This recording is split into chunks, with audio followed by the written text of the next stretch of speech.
Hello प्यारे बच्चों, आप सभी का स्वागत है आपके अपने YouTube channel the crazy board पर। तो प्यारे बच्चों, आज हम इस वीडियो में प्रश्नावली 2.2 के इस प्रश्न संख्या 1 के तीसरे नंबर प्रश्न को हल करेंगे। तो आप वीडियो को अंत तक देखिएगा जिससे आपको ये प्रश्न अच्छे से समझ में आए।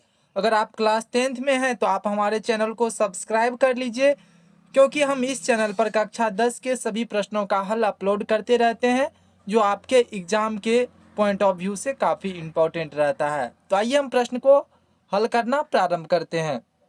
प्यारे बच्चों, यहाँ पर हम जो है प्रश्न लिख लिए हैं। प्रश्न है, निम्न द्विघात बहुपदों के शून्यंक ज्ञात कीजिए और शून्यकों तथा गुणांकों के बीच के संबंध की सत्यता की जांच कीजिए।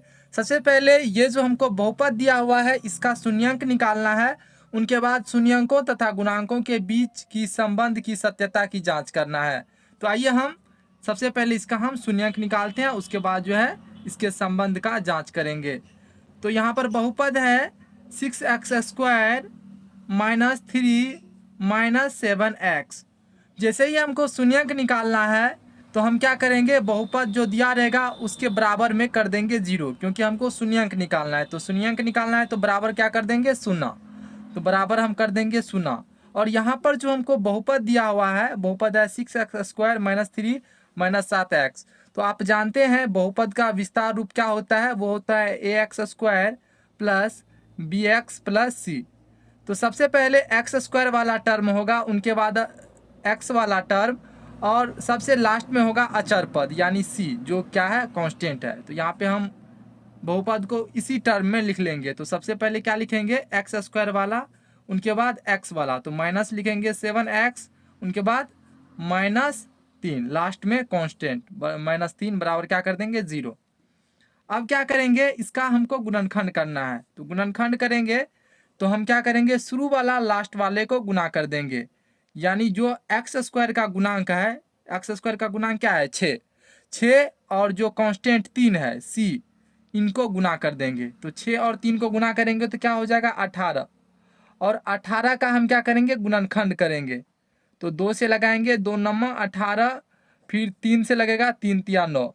और ये जो हमको गुणनखंड आया, इसको जोड़ या घटा करके हमको कितना पुराना है, 7 -7। तो इसमें हम क्या करेंगे, 3 तिया 9, यहाँ पर हम 9 ले लेते हैं, यहाँ पर -9 ले लेते हैं, +2 करेंगे। +2 करेंगे तो क्या हो जाएगा, -9 + 2, तो ये हो जाएगा -7। तो यहाँ पर हमको -7 आ गया। और ये गुना करने के बाद जो है 18 भी आ जाना चाहिए। तो यहाँ पर हम इसको गुना करेंगे, 9 × 2, तो ये कितना आ जाएगा, 18।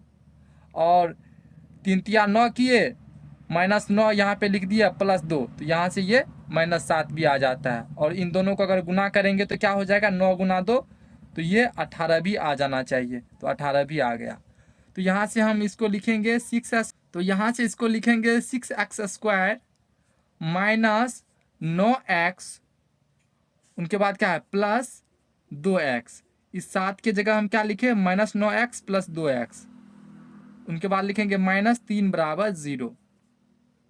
अब इसमें प्यारे बच्चों हमको कॉमन लेना है। तो 6x² - 9x, इसमें कॉमन क्या हो सकता है, तो इसमें हम संख्या कॉमन वो लेंगे जिससे दोनों में भाग लग जाए। तो यहाँ से देखिए, 3 से 6 में भी भाग लग रहा है और 3 से 9 में भी भाग लग रहा है। तो यहाँ पे संख्या में हम 3 कॉमन निकाल लेंगे।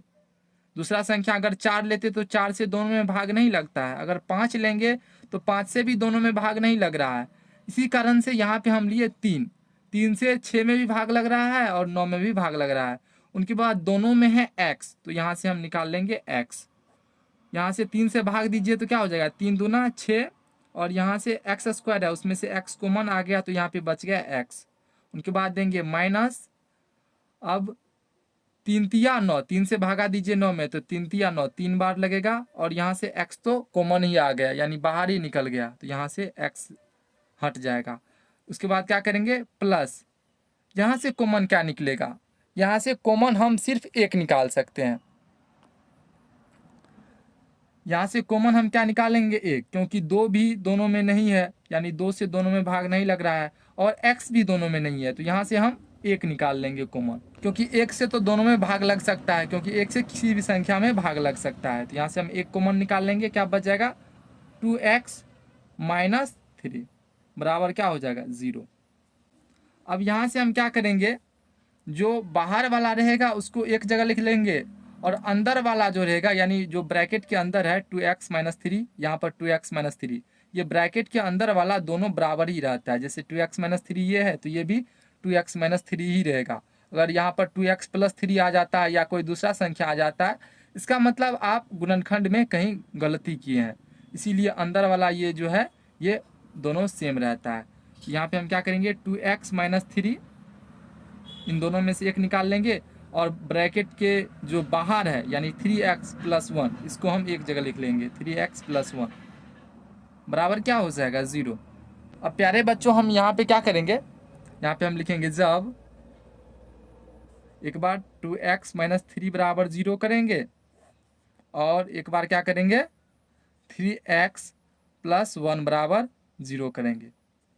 तो 2x माइनस 3 बराबर जब 0 करेंगे तो ये क्या हो जाएगा 2x बराबर 3, या x बराबर क्या हो जाएगा 3/2, और यहाँ से क्या हो जाएगा 3x बराबर प्लस 1 है तो ये हो जाएगा -1, या x बराबर क्या हो जाएगा -1/3। तो यहाँ पे हम लिख देंगे, इसीलिए x बराबर क्या हो जाएगा 3/2 कोमा -1/3। तो प्यारे बच्चों यहाँ पर हमको इस बहुपद का शून्यंक 2 निकला, एक निकला 3/2 और एक निकला -1/3। तो आप पहले शून्यंक को मान लीजिए अल्फा और दूसरे को मान लीजिए बीटा। तो यहाँ से हम लिखेंगे जांच शून्यंकों का योग क्या होता है, अल्फा प्लस बीटा बराबर क्या होता है ये आप जानते होंगे, ये होता है -b/a। तो हमको बहुपद क्या दिया हुआ है, बहुपद हमको दिया हुआ है 6x² - 7x - 3। इसमें a बराबर 6 हो जाएगा, b बराबर -7 और c बराबर -3। तो यहाँ से बताइए इसमें a बराबर क्या हो जाएगा 6, b बराबर -7 और c बराबर -3। तो यहाँ से अल्फा का वैल्यू क्या हो जाएगा, तो अल्फा पहला शून्यंक है ये है 3/2, प्लस बीटा का वैल्यू क्या है -1/3। तो यहाँ पे हम क्या देंगे -1/3 बराबर -b का वैल्यू क्या है -7, तो -7 ए कितना है, ए है 6, या 3/2 प्लस माइनस क्या हो जाएगा -1/3 माइनस माइनस हो जाएगा प्लस 7/6। अब इसको जो है आप घटाइए, तो 2 और 3 का एलसीएम लेंगे तो ये हो जाएगा 6, 2 तिया 6, 3 तिया 9, माइनस 3 दूना 6, 1 दूना 2 बराबर 7/6। तो इसको हम यहीं पे लिख लेते हैं साइड में, तो क्या हो जाएगा 9 - 2 करेंगे तो ये हो जाएगा 7/6 बराबर 7/6। तो आप यहाँ पे देख सकते हैं हमको अल्फा प्लस बीटा का भी वैल्यू 7/6 आया, और -b/a जो है वो भी 7/6 है, यानी दोनों बराबर है। यानी ये संबंध जो है अल्फा प्लस बीटा बराबर -b/a ये बिल्कुल सत्य है। एक संबंध और होता है, आइए उस संबंध को जांच करते हैं। यहाँ पे हम लिख देंगे तथा एक संबंध होता है इनके गुणांकों के बीच में अल्फा इंटू बीटा, यानी शून्यंकों का गुणनफल बराबर ये होता है c/a। तो अल्फा का वैल्यू कितना है, अल्फा का वैल्यू है 3/2 गुना बीटा कितना है वो है -1/3। c का वैल्यू कितना है -3/a, ए का वैल्यू कितना है 6। यहाँ से देखिए -3 को -1 से गुना करेंगे तो ये क्या हो जाएगा -3, और 2 को 3 से गुना करेंगे तो ये हो जाएगा 6 बराबर -3/6। यहाँ से देखिए अल्फा इंटू बीटा जो c/a है वो भी यहाँ पर बराबर है। -3/6 बराबर -3/6। तो यहाँ पे हम क्या लिख देंगे, अतः बहुपदों बहुपद के शून्यक तथा इसके गुणांकों के बीच का संबंध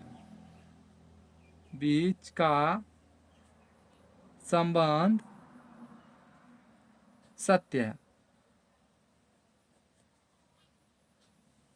बहुपद के शून्यक तथा इसके गुणांकों के बीच का संबंध सत्य है, आंसर। तो प्यारे बच्चों, हमको उम्मीद है कि आपको ये प्रश्न अच्छे से समझ में आ गया होगा। अगर आपको कोई भी कन्फ्यूजन है तो आप हमको कमेंट में ज़रूर पूछिएगा, हम उनको दूर करने का अवश्य प्रयास करेंगे। तो मिलते हैं अगले वीडियो में, तब तक के लिए आप पढ़ाई करते रहिए। Thank you for watching this video. जय हिंद प्यारे बच्चों।